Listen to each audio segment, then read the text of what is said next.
Jenny. You have the hand. I can't open it. You're right, Carol. Oh, blimey. All his nibs. Mr. Partridge. Hey, Mr. Partridge.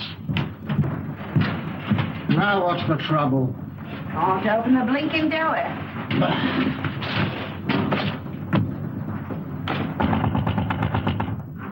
Come out.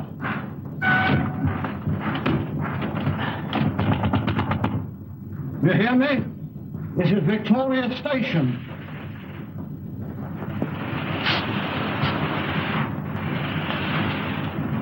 Honey. Some drunk sleeping at all. Some gent traveling first class. Come on, wait.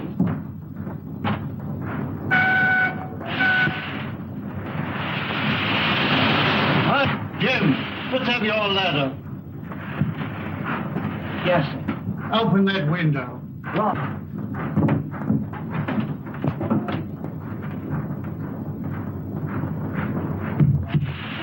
I can't budge it, Mr. Partridge.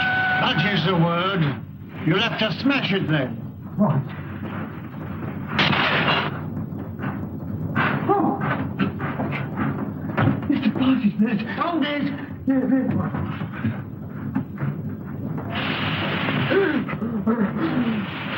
Look, Phil. Fetch the police. Don't stand there gaping.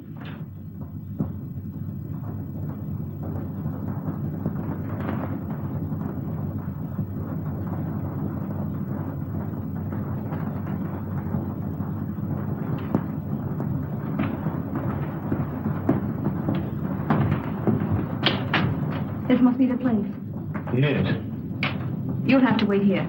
But I'm not going to let you go in a place like this alone. You must really. I'll be all right.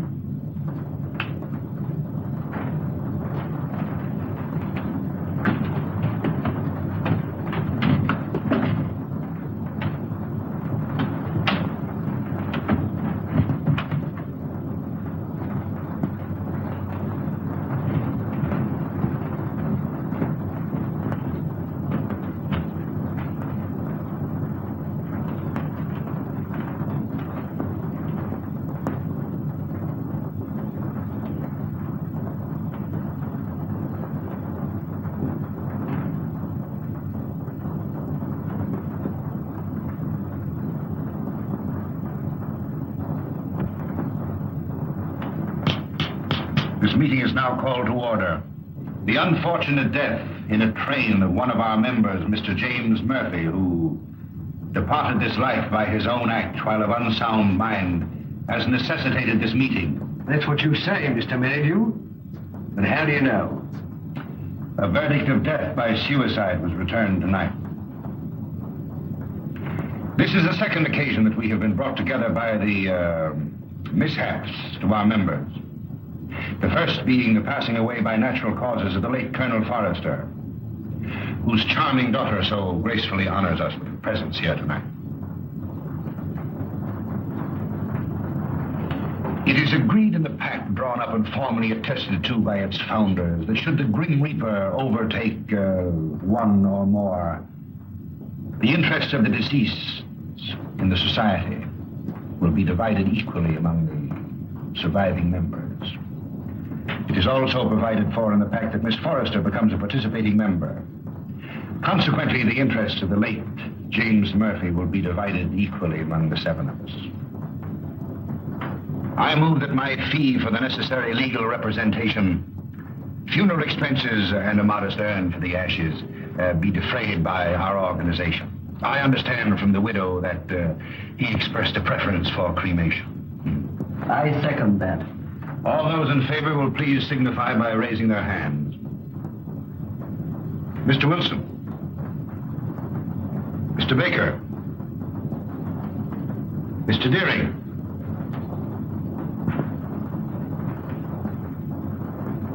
Mr. Pyke. Yet?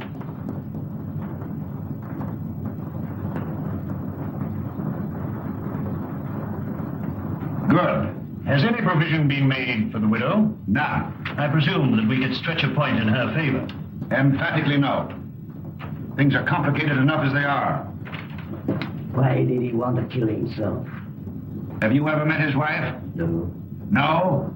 Well, I have. A pest if there ever was one. He can attribute his death solely to the general deficiencies of one Annabelle Mary Murphy.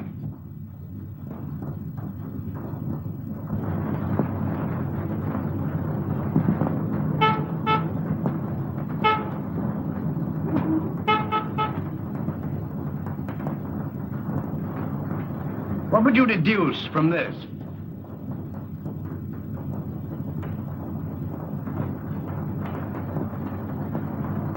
Obviously, an attempt to convey secret information.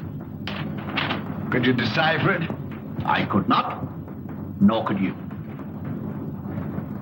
Would you like to bet? Certainly. How much? Shilling. My time is too valuable. The answer will be found in a large book because the numbers are large. I'd suggest the Bible.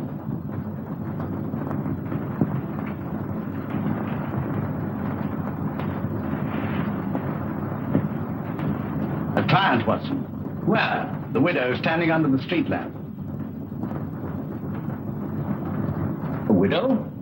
Would you like to bet on that? Of course. Well, I'm not going down the street to ask her. Ah. Won't be necessary. She's made up her mind. So you deduce at a distance, eh? Not in this case. I recognized her features. She's a Mrs. Murphy. Her husband was murdered 3 days ago. You mean the man that was found dead in a train? Exactly. Come in. Mrs. Murphy to see you, sir. Mr. Holmes, I'm in such a mess. Such a mess. My husband up and died without leaving me as much as a threepenny bit. It's a crying shame, Mr. Holmes. That's what it is. Sit down and try to compose yourself. Cut off without a farthing by an ungrateful good-for-nothing. Me, at my time of life. No dirty dog had a better wife. I've waited on him hand to mouth. Stood by his side morning, noon, and night. And what does the stinker do? He ups and kills himself and leaves his money to a trust. And Mr. Merridew, yes. And there's another stinker if I never saw another. Won't even let me have a sixpence. He won't even let me have a halfpenny, Mr. Holmes. Thaddeus Merridew, the lawyer? Yes, the thieving hound, the dirty rat. One moment. You were married how long? 5 blessed long years. Previous to your marriage, your husband served in the army. You knew him? Of him. He got his discharge in China. Yes, that's right. Then you married. Yes, and I gave up everything, Mr. Holmes. You asked the proprietor of the Black Sow. He'll tell you. It was me that made that pub what it was. And your husband had money? Barrels of it. And when he wanted more, he used to come up to London and get it. It was that took him to London when he killed himself. How do you know? Well, Jim comes into my room. I was in bed with a piece of cucumber rind round my head, trying to cure an headache. He had a letter in his hand. See here, pig, he said. That was his pet name for me when he was drunk.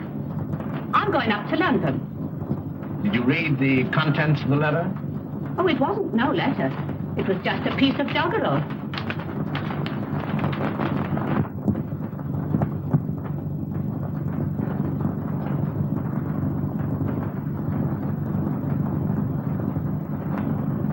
Watson, make a note of Mrs. Murphy's address. 232 King's Cross Road. Then you'll undertake me, Mr. Holmes. I'll take up your case. Mind you, it'll have to be for love. Love? For Nick. I've heard as how you like working for nothing. My interest is to bring the criminal to justice. Well, never mind about justice. Never mind about the crime. All I want is my husband's lawful money. And I want you to slap that thieving lawyer's face right across between his greasy fat chops. Good night, Mr. Holmes. I'll be seeing you, and thank you kindly. Good night, Mrs. Murphy.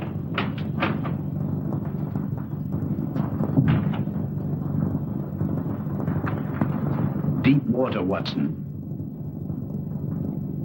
She needs some shady lawyer, not you. Think so? I'm amazed that you're wasting your energies on such a morbid trifle. Who is this Merridew? London's most dangerous crook. The king of blackmailers. A gliding, slithy, venomous snake. Once in his power, he'll squeeze and squeeze until he's drained his victims dry.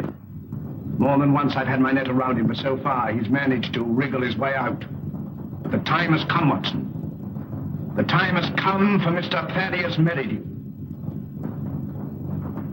And now, Miss Forrester and gentlemen, this concludes the meeting. I would like to have a word with you alone. I sincerely trust no further accidents will happen to occasion another meeting. You never can tell.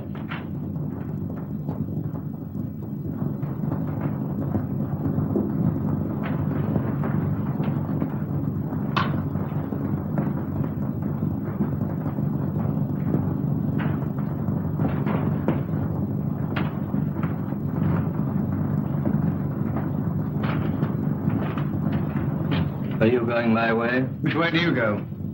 I go the other. That leads to a dead end. That's the way I go. Good night, then. Good night.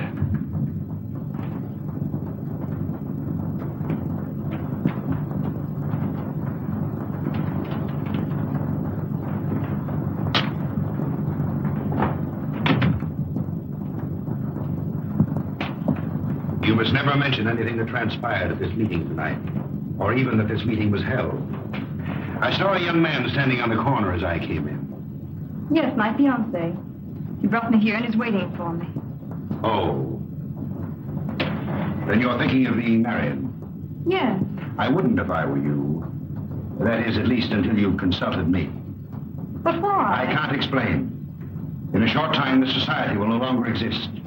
Until its affairs are winded up, it would be most unwise for you to marry. Your father would not have wished it. What had my father to do with these people? Didn't he ever tell you? No. Then I must respect his silence. Remember, not a word to a living soul. He's after me. He's after me. Captain Pyke. Oh! Oh!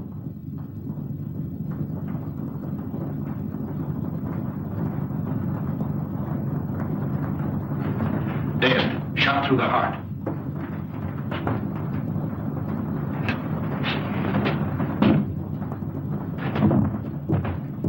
You wait here.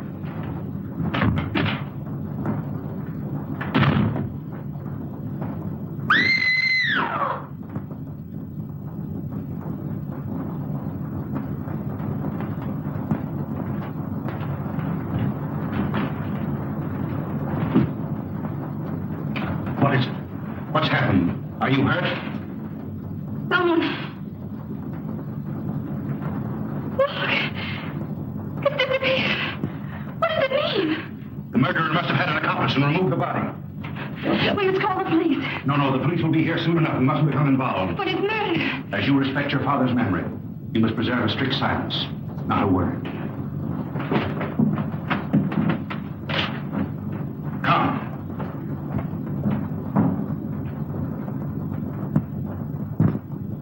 The body was pulled out of the Thames at 5 a.m. in the Limehouse district.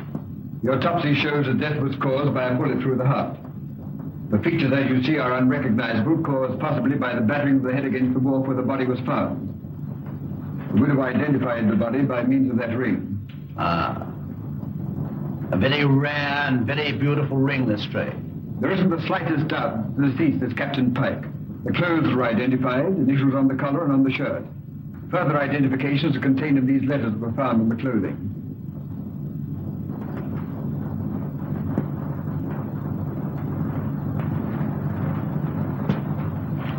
Where is the widow? We asked her to wait. She's in the adjoining room.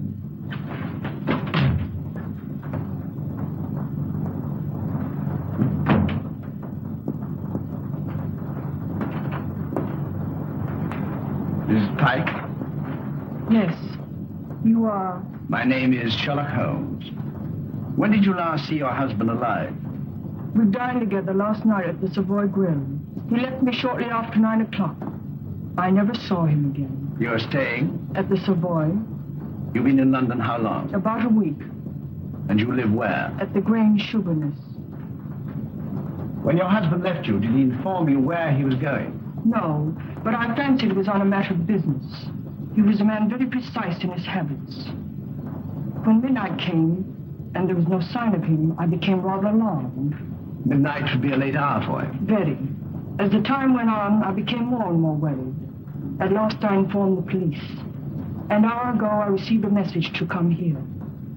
where I identified the body of my poor husband. By the ring? Yes.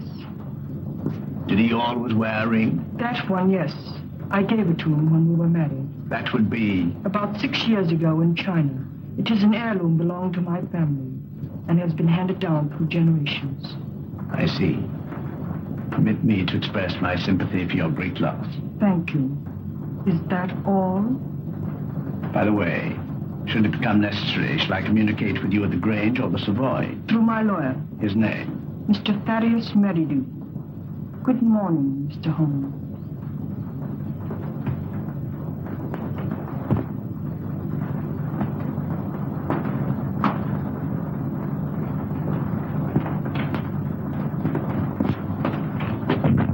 Well, what do you make of it? Murder, unquestionably. Is that all? That's all I have to say. What do you think? I think that the lady is a liar.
Full of the Pyke murder mystery. It seemed to me particularly senseless and futile. There was no motive. No motive. Peer deep down in the black heart of Thaddeus Merridew and you'll find a motive. You don't mean to suggest that he had anything to do with it, do you? I suggest nothing. Come in. Inspector, it's strange to see you, sir. Mr. Holmes, Dr. Watson. What's the matter? You look worried. Worried? I'm up to my neck. Again? Before I can begin to finish one case, I'm plunged into another. That's the penalty of being smart. You came to see me professionally. Well, unofficially. I see. Heads you win, tails I lose. There's been a bad business during the night. An old gentleman. You'll find it a bit of a puzzler. You mean you found it a bit of a puzzler? We've left everything in status quo, hoping you'll favor us with an opinion. Dead? Murder? Suicide. Come, Watson. Game is afoot.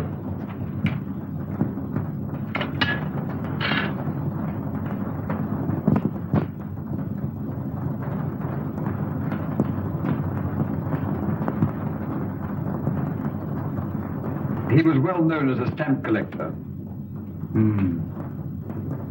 Very interesting.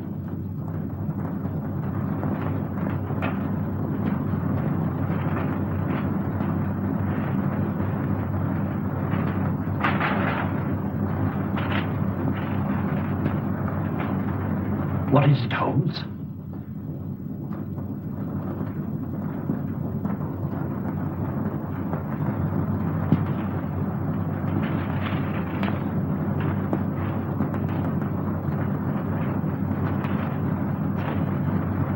That leads out to the garden. Seldom used to judge by the rusty hinges.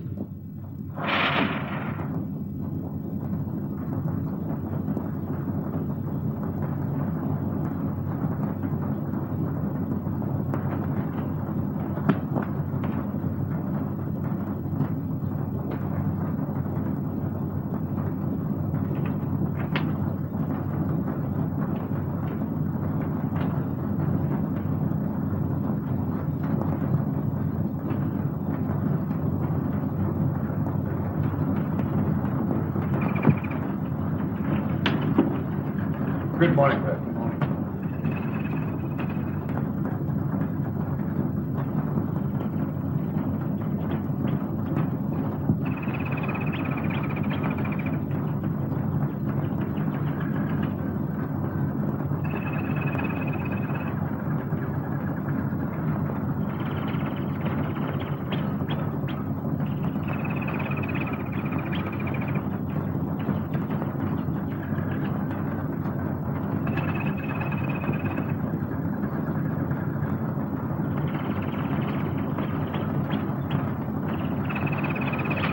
can see that I've left everything untouched. If a herd of buffaloes had passed along, it couldn't be a greater mess. You can take a smoke. Thank you, sir. What do you think? There's been murder done. The murderer was a man. He was in the prime of life, 6 feet in height, has small feet, wears square-toed boots, limps slightly on the left foot, and smokes Trichinopoly cigars. Well, if it was murder, how was it committed? The assassin was in the house before his victim arrived. He hid in the recess behind the window. While there, he smoked a cigar. He fired a shot which hit the victim on the back of the head and then dragged the body to where you found it. He left and returned some while later to fire a second shot, this time through the mouth. You'll find the mark of a boot clearly imprinted on the congealed blood. What was his object? To obliterate the effect of the first, hoping by so doing to transfer the crime from that of murder to one of suicide. Bullet number 1 you will find in the wall on the farther side of the room. The other will be found embedded in the body of the murdered man. Come, Watson. We mustn't keep Mr. Merridew waiting.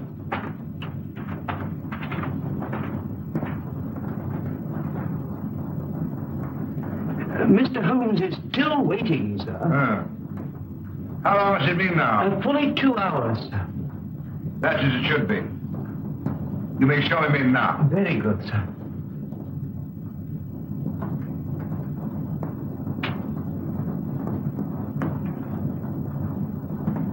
Mr. Holmes, this is indeed a pleasure.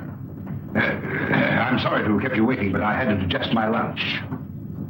This is my friend and partner, Dr. Watson. How do you do? Glass of port, gentlemen? Thank you, no.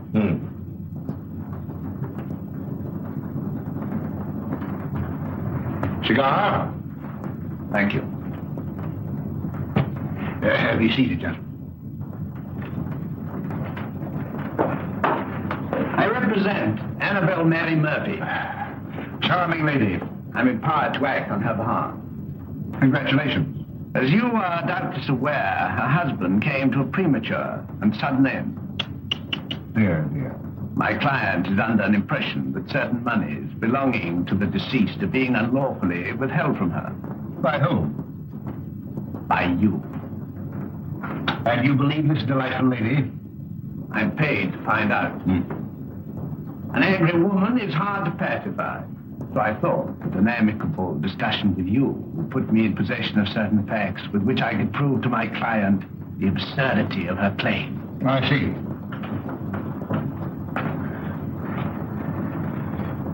Is that all? That is all.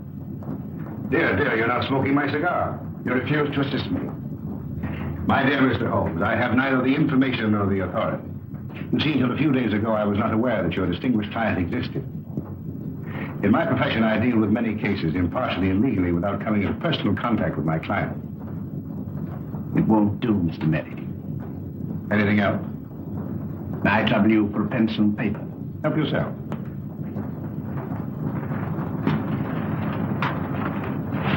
Mr. Busybody Holmes.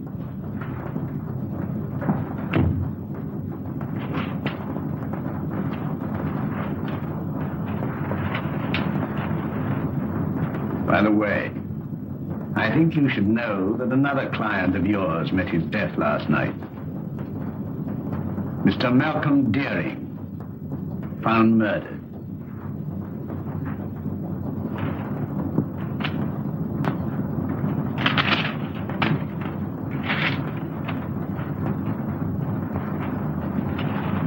Good day, Mr. Merridew.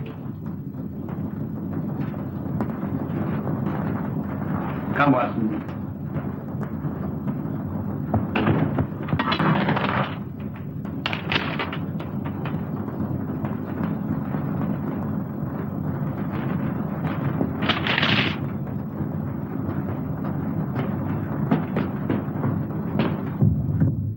Cold-blooded monster. Well, I've given him something to think about. Did you see what I saw? His feet. What about it? Well, they were small feet. And the boots Well? were square-toed. Really? Yes, and did you remark the brand of cigar? Cigar? Trichinopoly. It was stenciled in big letters on the top of the box. Is that all you observed? Was there anything else? 100 things. Among them, the cipher to the code. A large book, Watson. I saw no Bible. We can call Whitaker's Almanac a large. Yes, indeed. In that book will be found the message of the numbers.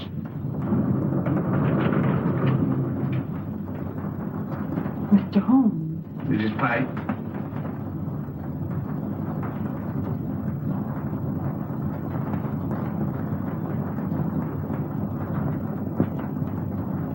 Holmes, what did you write on that sheet of paper? A long shot in the dark, Watson. But he didn't move on.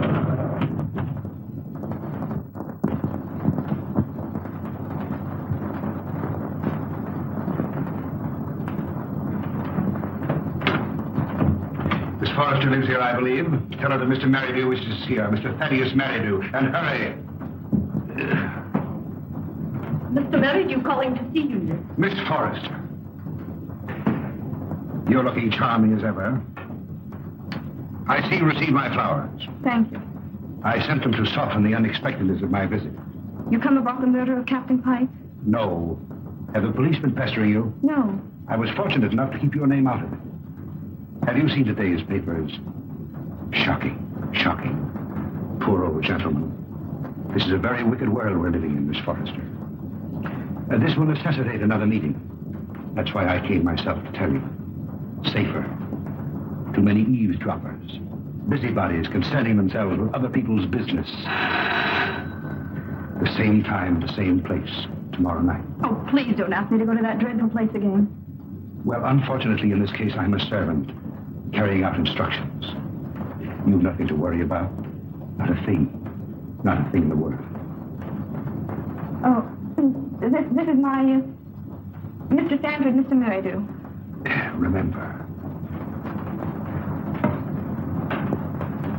I seem to see you every place.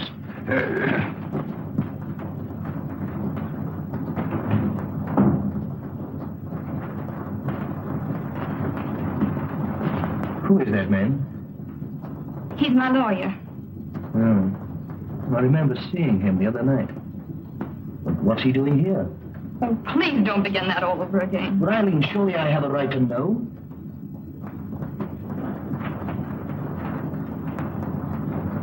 Oh, John, I'm so miserable.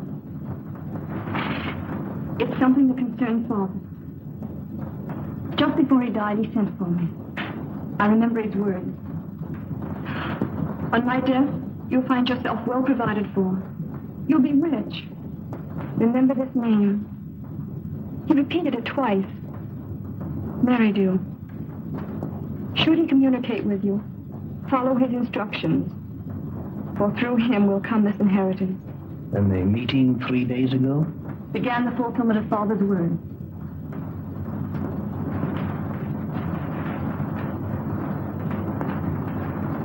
I think I'm beginning to understand.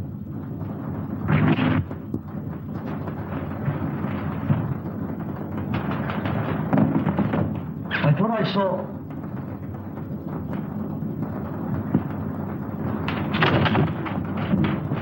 John! John!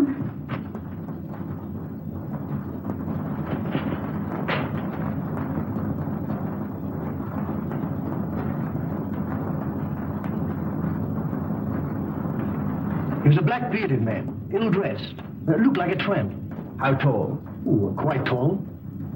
Could you keep Miss Forrester under observation without her knowing it? I don't understand. Is Eileen in danger? In great danger. You were wise in coming to see me. Should anything unforeseen occur, get in touch with me. Go to her. Remember, get in touch with me.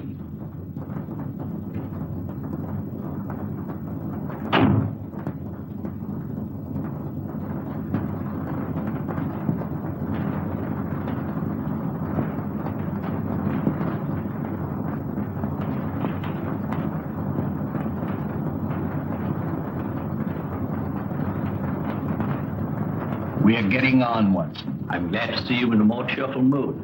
We've done remarkably well. I'm pleased. I admit I could do with a little explanation. I, too, feel a little curious. I considered the claims of Whitaker's almanac. As I suspected, the large number represented the page, the second, the small number, the column, and the other figures the message. You'll find it decoded on the table.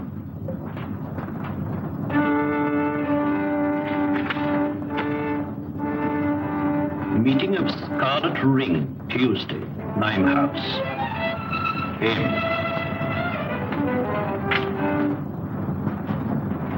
Very due. Possibly. Tomorrow will appear in the personal column of the Daily Telegraph a second message, a request for information. Your message? My message. And the next step? The need of fresh air will take me in the country tomorrow. In the meantime, relaxation, music. I hope I won't bore you. Not if you make it soft.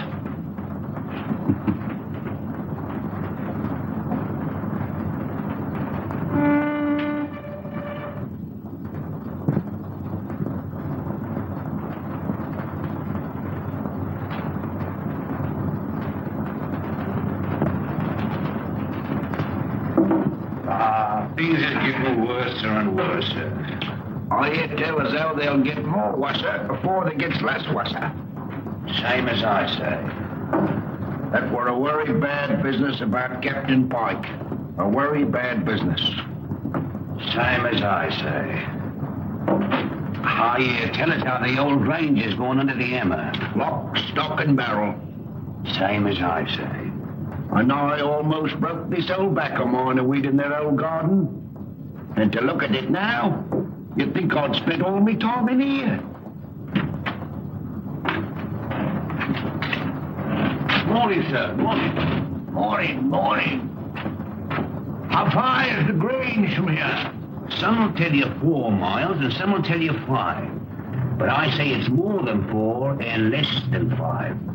Is there any means of getting there besides walking? Bless your heart, yes, sir. I've an old trap. I'll harness up old Caesar and old Will he'll drive you over. Do you take anything to drink? Wouldn't come amiss. Scotch and splash. Put a bottle on the table, some glasses, and a siphon of soda. Come in, sir, come in. Lord love us, it feels good to be busy again.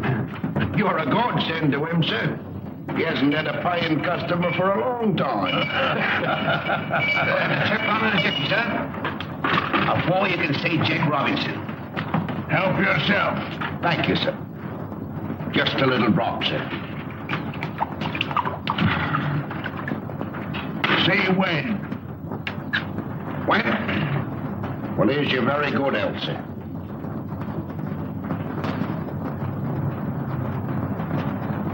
I feel like a new man, sir. Well, and now give the new man a drink. Righto, sir.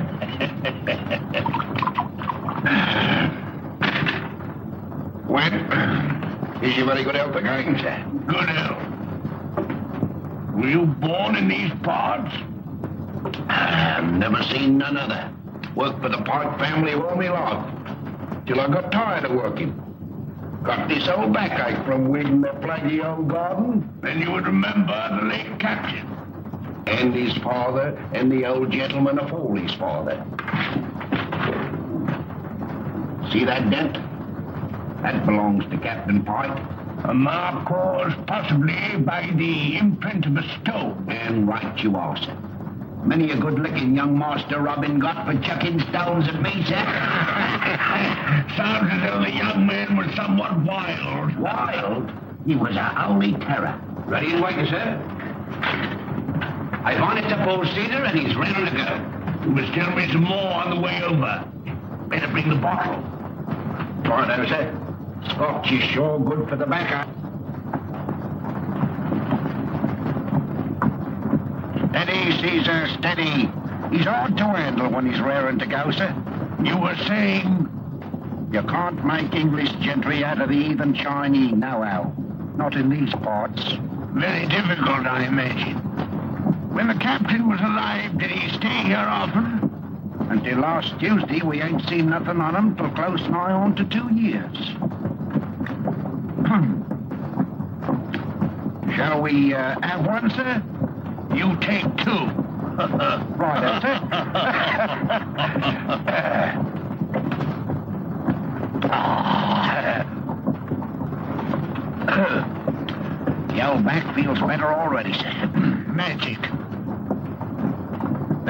changed now, sir? Looks at his servants there now. Well, not what you might call real servants, sir. There's Daft Dolly, and well you might have to be to keep that place. I kept it for 30 years. Stop a moment. Whoa, Caesar.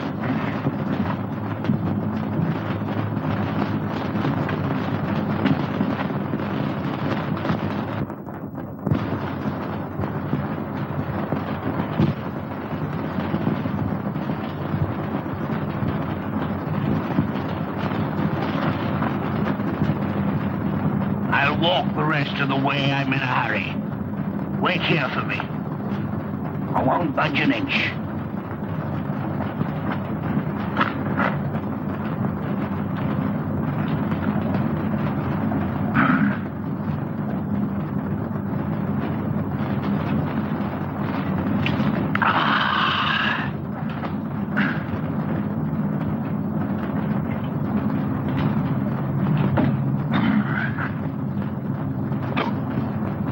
I beg your pardon.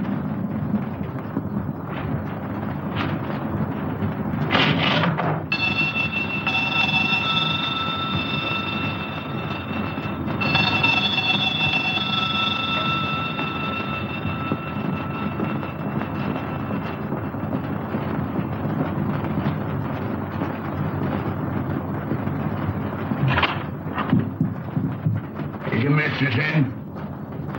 No, sir. Where is she? London town. I understand that this house is for sale. I may wish to buy it. I look it over.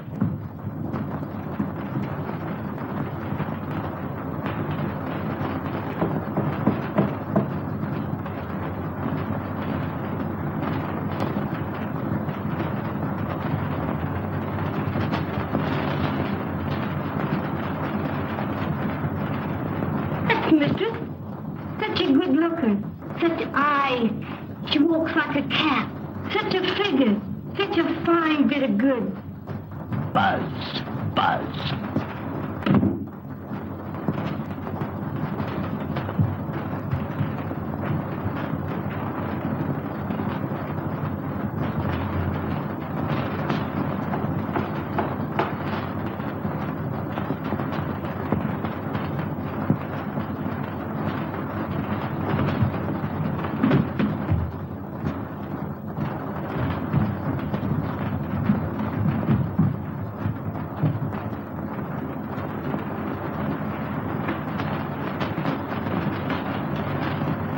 Mistress sleeps here.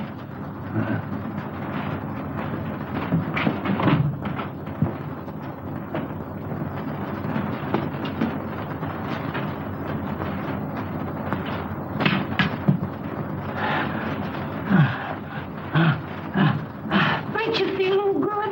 It's my heart. Water, quick. Just a minute.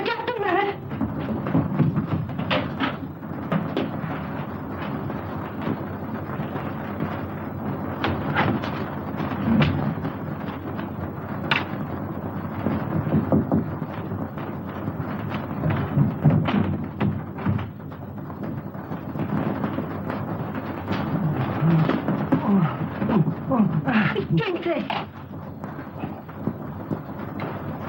I'm dying. Telephone for a doctor. Oh, dear. We haven't got any phone in the house. Go for one. Doctor's a good 5 miles away. Fetch him. Hurry. Run. All right. I'll run.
It's so kind of you to come. Knowing my late husband as intimately as you did, I felt I could turn to no better person to help me through this trying time. Well, you know, anything I can do. You are very nervous today. Well, I can't help it. Look at my hands. You know, I'm trembling all over. There. That'll stop the rattling at any rate. My late husband always spoke of you in the warmest terms. And you know the high regard in which I've always held you. Oh, have you? Can you doubt it? You are the only one who knows my husband's affairs. Everything has been left in the most terrible disorder. My house in the country will be sold. I wonder if you could spare the time.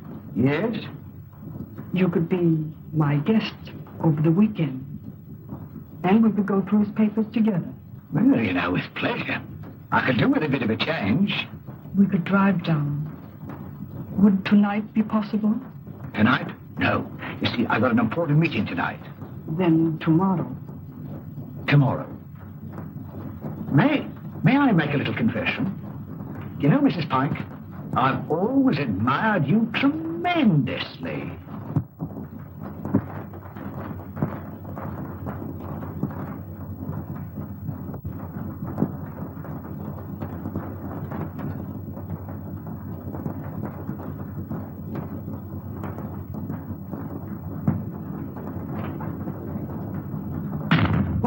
Baker.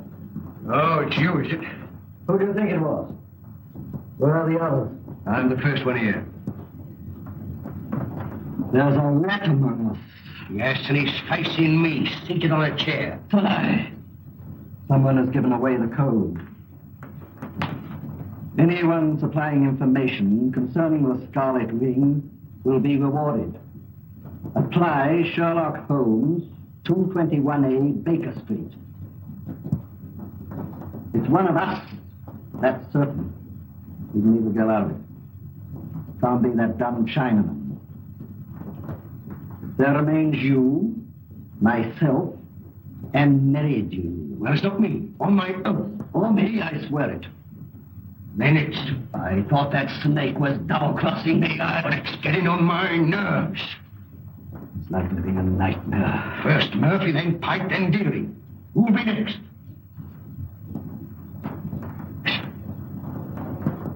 Suppose someone was to supply information to Sherlock Holmes. Then it would all come out. No, Holmes is different from the police. He protects clients. Holmes works with the police. What's in the back of your mind? I want a fighting chance. I want to leave. This suspense is getting on my nerves. It's killing me. What suspense? Well, pray be seated, gentlemen. I overheard your conversation. It's most illuminating. Yeah, we are not going on. No? And why not, Frank? I don't want to die like Murphy. Or be found dead like Pyke. No, perhaps you'd like to spend the rest of your lives in prison, No, my friends, crime brought you together, and by crime you will stick together. Gentlemen, in a few more days, the Scarlet Ring will cease to exist. We'll cease to exist, you mean? I have just received word from the agent at Antwerp that the plunder has finally been disposed of. This time next week, the principal will be in my hands. A small, unimportant matter of some £1 million, to be divided equally among us. £200,000 apiece. £200,000. And meanwhile? You waited for 5 years. What's a matter of a few days? Yeah, what guarantee is there we'll be alive to receive it? None. Of course, if it were a question of your life without the money, it might be arranged. How? Letter in the form of a deed of gift relinquishing your right to any benefits accruing to the society. And give up £200,000? It might ensure your life. I'd see you burn first. Shh. Not a word.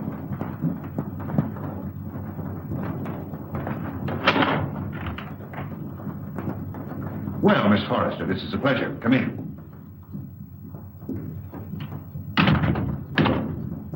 Won't you sit down?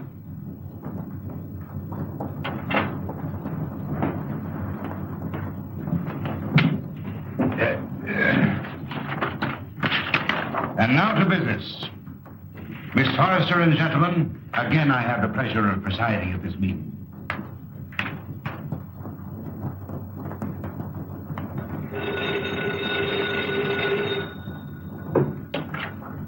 Hello? One moment. Mr. Stanford.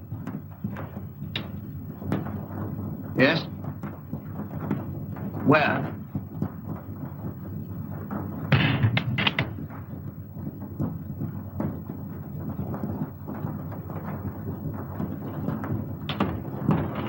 Oh, thank heaven you come.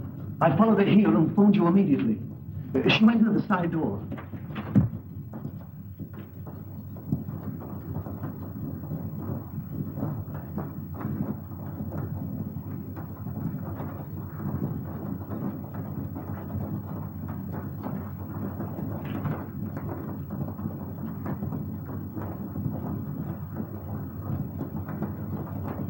There were 4 others. The lawyer, 2 white men, strangers, and a Chinaman.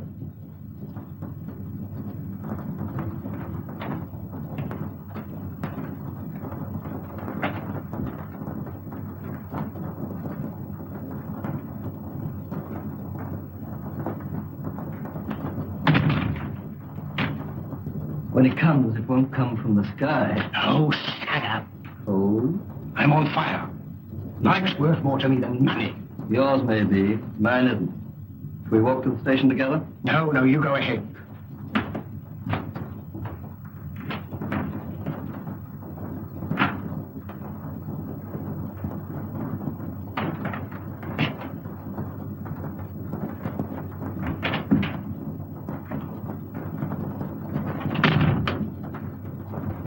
She's inside.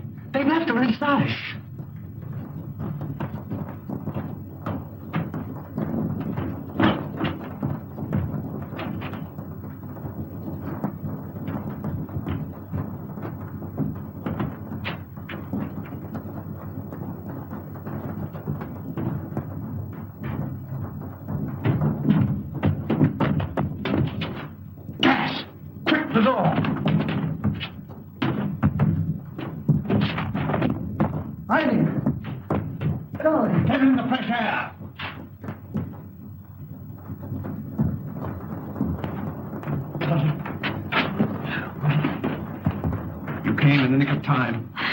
Get her home.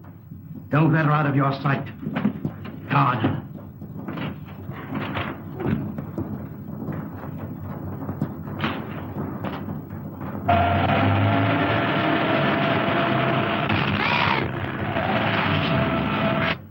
I'm missing him. Save me! Save me!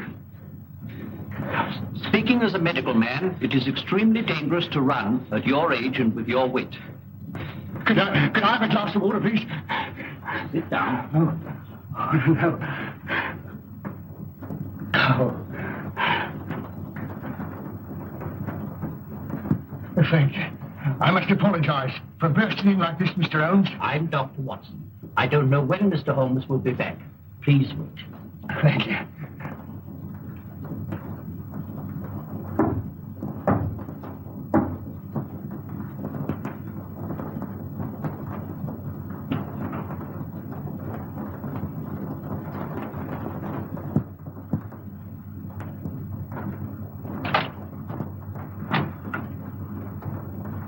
Come in.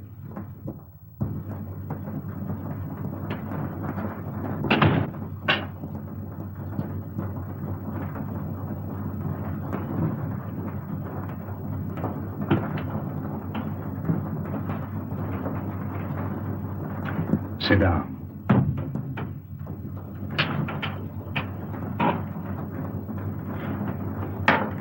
Cigarette?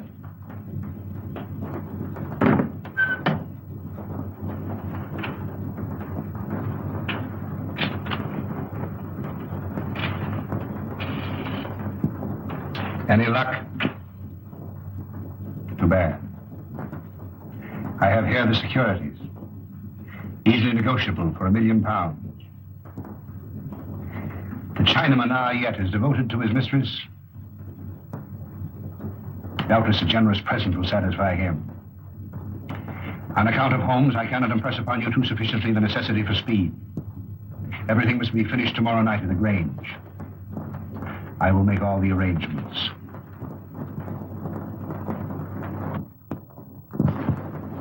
You've got to help me, Mr. Holmes. If you don't, I'm a doomed man. Not 10 minutes ago, an attempt was made on my life.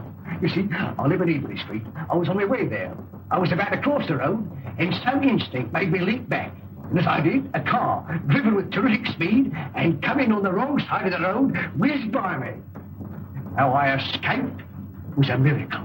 Did you by any chance see the occupant of the car? Yes, as it flashed by me, I caught a glimpse of the driver, a black-bearded man. Is there anyone who would benefit by your death? Yes, 4 persons. You see, Mr. Holmes, there's an estate to be settled up. And if I should go out, well, they get my share. Is any one of them capable of committing a crime? Yes, 3 of them. How much is your share of this estate? £200,000. Naturally, you would wish to live to enjoy it. When were you in China last? I was never in China. Come, sir. Then the tattooing above the right wrist? Well, that was done in England. You must be mistaken. That particular yellow is to be found only in China. What made you come to me? Well, you see, Mr. Holmes, I'd heard of your reputation. How did you know my address? Aren't you here in answer to my advertisement? Were you not returning from Limehouse? Are you not a member of the Scarlet Ring? Is it not a fact that 3 of your members have met with very sudden ends and you're terrified lest their fate befall you? Why, you must be the devil himself. Answer me. Yes, Mr. Holmes, but I'm helpless. I'm up against some power that no precaution can guard against. Go straight home and lock yourself in your house. But it's very old and easily broken into. You were cellar. Bomb-proof. Hide there. On second thought, we'll see you to Evelyn Street. Take a revolver, Watson. Mr. Holmes, do you think there's any hope? Obey my instructions implicitly, and I can promise you almost a chance. Tomorrow, leave town. You see, Mr. Holmes, I had intended that. You see, I know a little place in the country that is secluded, miles away from any place. It belongs to the widow of an acquaintance of mine. The lady is an Oriental, an Asiatic. As a matter of fact, she's Chinese. Mrs. Pyke. When you arrive at the Grange near Shoeburn Nest, you'll probably be given the room next to the ladies. You'll find a door connecting the 2 rooms. Keep it locked. Arrive there neither before nor later than 9 o'clock. On your arrival, pretend a headache. Pretend one? Oh, Mr. Holmes. Go straight to your room. If you value your life, don't open the door.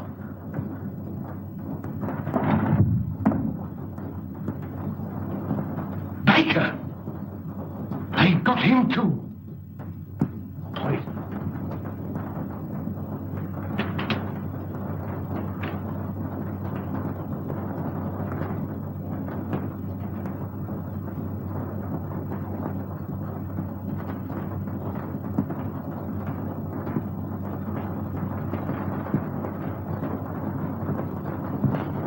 Why, dear, says he, for me. And that's the last I seed of him. A regular queerin, free with his money, same as I say. He must have been a pickle when he was a lad. Dolly ran all the way to fetch Dr. Smallwood. And she and Smallwood now burst a blood vessel trying to get to him. And when they found him, he wasn't there. And nary a one of them ever set eyes on him again. Same as I say. Company. Evening, gentlemen, evening. What think it's going to make way for the gents? Good evening, gentlemen. Good evening. Good evening. Good evening. Take anything to drink? Wouldn't come amiss. Scotch and splash? Scotch and splash? How did you know, sir? Thank you, sir. Give your orders, gentlemen. Put a bottle on the table. Glasses and a siphon of soda. Bottle of whiskey. 4 glasses. 5 Gentlemen. There you are, Will. All right. Hurry up. Full gentlemen here. 4 glasses. There you are, sir.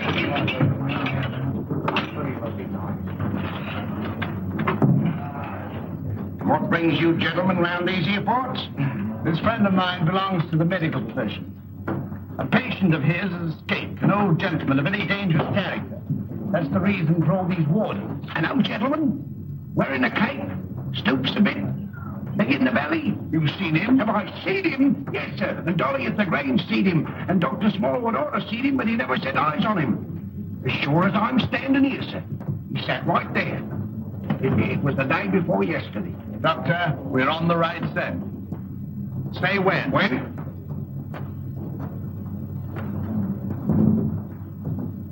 Well, here's your very good help, sir. Another beer? Thank you very kindly, sir. Pay the bill, Watson.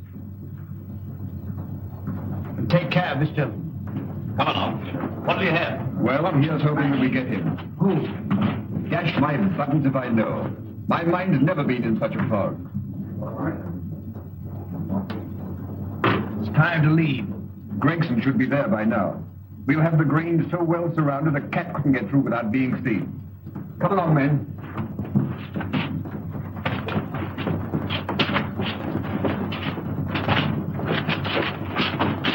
Mr. Holmes, something terrible has happened. Miss Forrester has disappeared. Disappeared? But I told you to guard her. But I couldn't understand your telegram. Telegram? What telegram? Instructing me to meet you at Dover. Are you mad? I don't know. I'm almost insane with worry. Go on. Well, I arrived at Dover and suspected it was a hoax. I turned to London immediately. Fortunately, I have a racing car. Arriving there, I went straight to Eileen's house. She'd gone. A maid told me that she left in the early afternoon with a strange woman. A Chinese woman? Yes. I called you, but you left. When I gave my name to your housekeeper, she told me where I could locate you. Oh, Mr. Holmes, what could have happened to her? Where could she be? Come, Lestrade. There's not a moment to lose.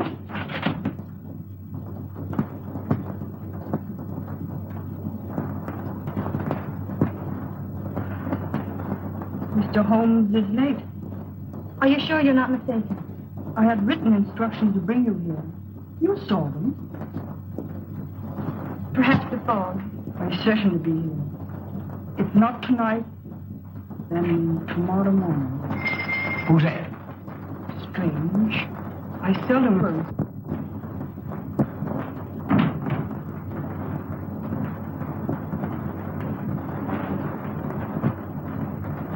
Stop! You open the door, and I'll choke the life out of you. Mr. Wilson, have you lost your reason? Tell her if he opens the door, he'll never live to open another. On to the left.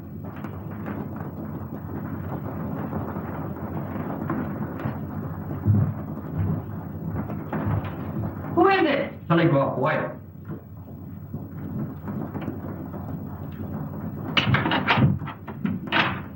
Telegram for Miss Forrester. I'll give it to her.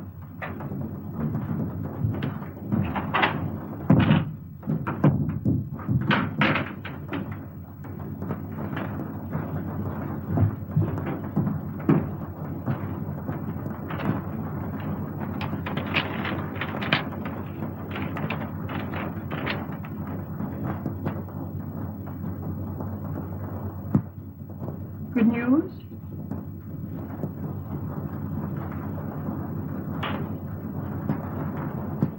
Excuse me. Hey, what is it? What is it? What does it mean? Here, I'm going to bed. Miss Forrester, when you go to your room, lock your door. Shh. And keep it locked. What's the matter? I'm rather chilly.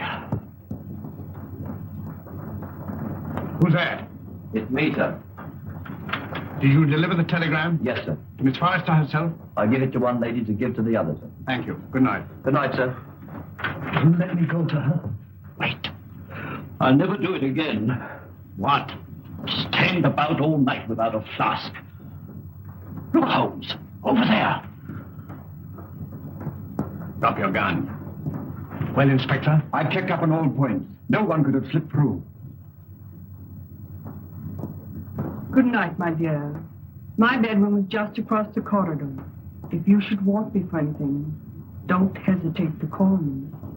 Thank you.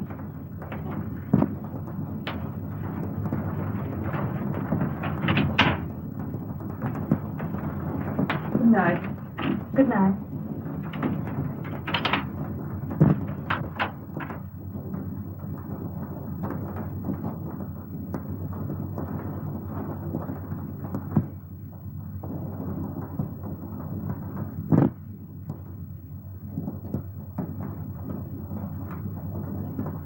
Mr. Wilson, are you in bed? Yes, yes. Sorry. Good night. Good night.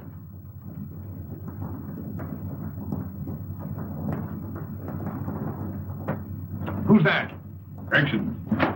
He's here. Came by boat. When? 15 minutes ago. Why didn't you let me know sooner? It's this fog. Our men lost their bearings. Watch the front of the house. Come. Come. All right, you stay here. Very good.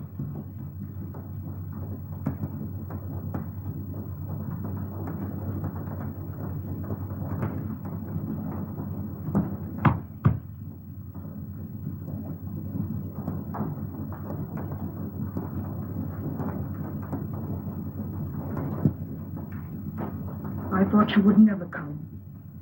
This cursed fog. Where's the girl? At the end of the corridor. Good. Wilson, He's locked his door. get him out. Offering any inducement. It's in the house.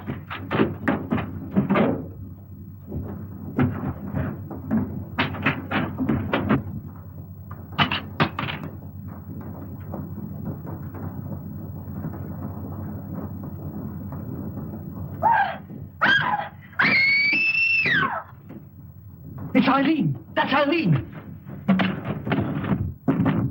Mr. Wilson! Quick! Miss Foster! Something terrible has happened!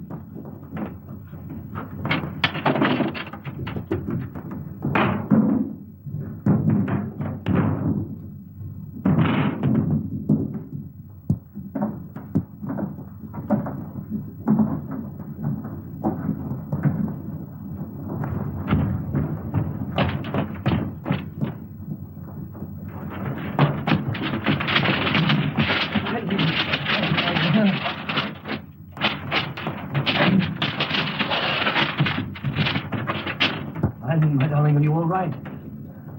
Help! Murder! Help! Break it down.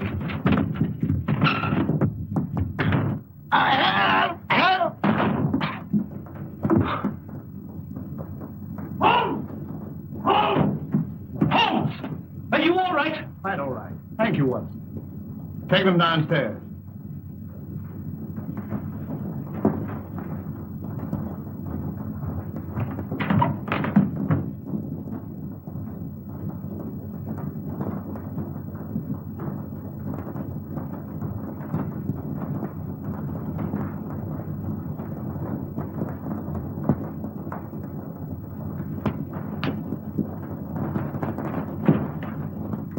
As I suspected. Captain Pyke.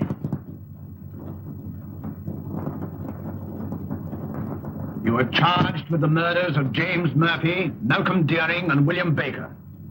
And this woman? As an accomplice. Take him away.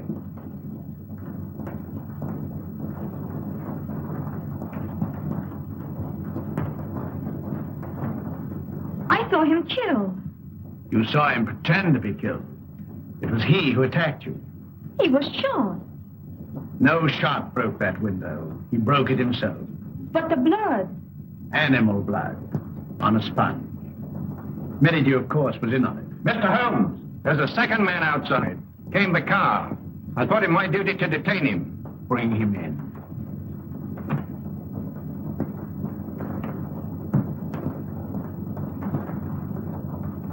Well, well, well, Mr. Holmes. This is indeed a surprise. What are you doing here? Well, surely a man has a right to visit his own house. I own the mortgage on this place. I've invited some friends down for the weekend to discuss some business. It won't do, Merridew. Arrest him. Well, this is rather a high-handed procedure. What are the charges, Holmes? The gravest possible. That of being accessory to the murders of James Murphy, Malcolm Deering, and William Baker. And with the attempted murder of Jabez Wilson and Miss Eileen Forrester. Rather a tall indictment. I think you'd better have the bracelets. May I help you? I've more than enough in. Then who can tell? I say, who can tell?